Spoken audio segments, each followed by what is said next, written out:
What looked like the oldest boy marched toward platform 9 and 10. Harry watched, careful not to blink in case he missed it. But just as the boy reached the divide between the two platforms, a large crowd of tourists came swarming in front of him, and by the time the last russet had cleared away, the boy had vanished. "Fred, you next," the plump woman said.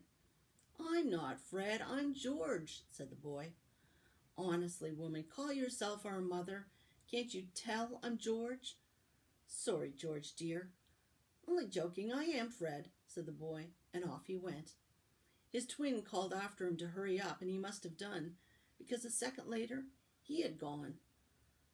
But how had he done it? Now, the third brother was walking briskly towards the ticket barrier.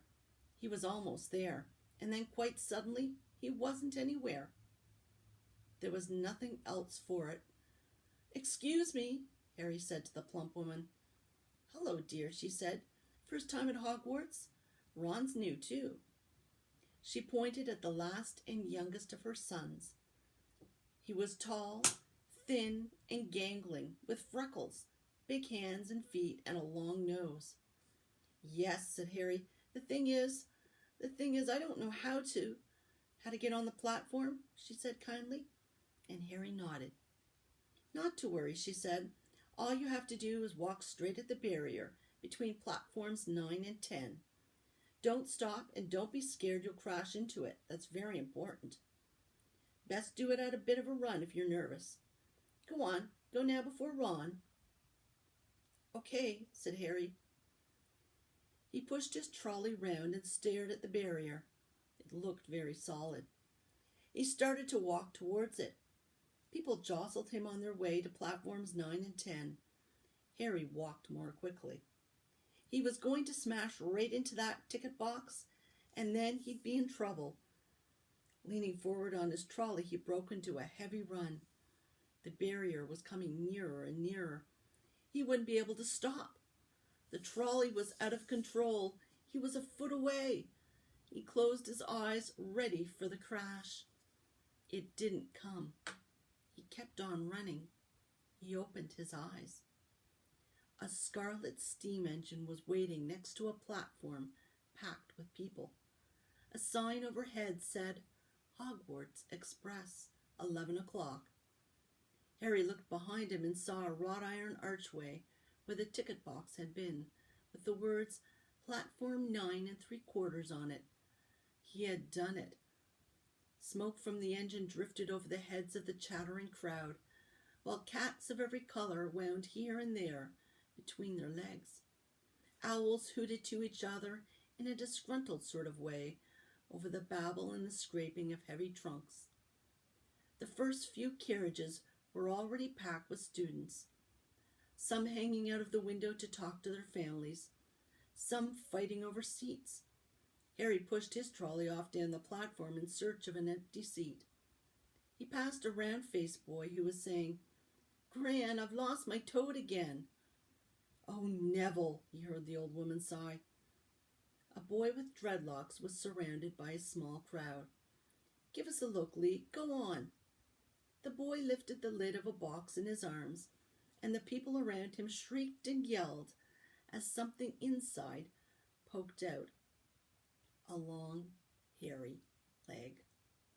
Harry pressed on through the crowd until he found an empty compartment near the end of the train.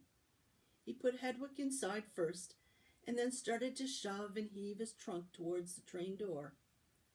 He tried to lift it up the steps, but could hardly raise one end, and twice he dropped it painfully on his foot. "Want a hand?" It was one of the red-haired twins he'd followed through the ticket box. "Yes, please," Harry panted. "Oi, Fred, come here and help." With the twins' help, Harry's trunk was at last tucked away in a corner of the compartment. "Thanks," said Harry, pushing his sweaty hair out of his eyes. "What's that?" said one of the twins suddenly, pointing at Harry's lightning scar. "Blimey," said the other twin. "Are you—" "He is," said the first twin. "Aren't you?" he asked Harry. "What?" said Harry. Harry Potter, chorused the twins. Oh, him, said Harry. Yes, I am. The two boys gawped at him, and Harry felt himself going red. Then, to his relief, a voice came floating in through the train's open door. Fred, George, are you in there? Coming, Mum. With a last look at Harry, the twins hopped off the train. Harry sat down next to the window where, half hidden, he could watch the red-haired family on the platform and hear what they were saying. Their mother had just taken out her handkerchief. Ron, you've got something on your nose. The youngest boy tried to jerk out of the way, but she grabbed him and began rubbing the end of his nose. Get off, he wriggled free. Aw, has Ickle Ronnie got something on his nosy? Said one of the twins. Shut up, said Ron. Where's Percy? Said her mother. He's coming now. The oldest boy came striding into sight. He had already changed into his billowing black Hogwarts robes, and Harry noticed a shiny silver badge on his chest with the letter P on it. Can't stay long, Mother, he said. I'm up front. The prefects have got 2 compartments to themselves. Oh, are you a prefect, Percy? Said one of the twins with an air of great surprise. You should have said something. We had no idea. Hang on. I think I remember him saying something about it, said the other twin. Once or twice, a minute, all summer. Oh, shut up, said Percy the prefect. How come Percy gets new robes anyway? Said one of the twins. Because he's a prefect, said their mother fondly. All right, dear. Well, have a good term. Send me an owl when you get there. She kissed Percy on the cheek, and he left.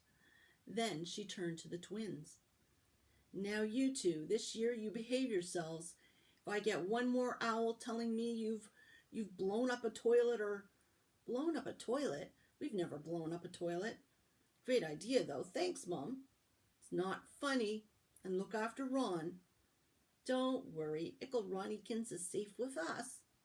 Shut up, said Ron again. He was almost as tall as the twins already, and his nose was still pink where his mother had rubbed it. Hey, Mum, guess what? Guess who we just met on the train? Harry leant back quickly so that he couldn't see him looking. You know that black-haired boy who was near us in the station? Know who he is? Who? Harry Potter. Harry heard the little girl's voice. Oh, Mum, can I go on the train and see him, Mum? Oh, please.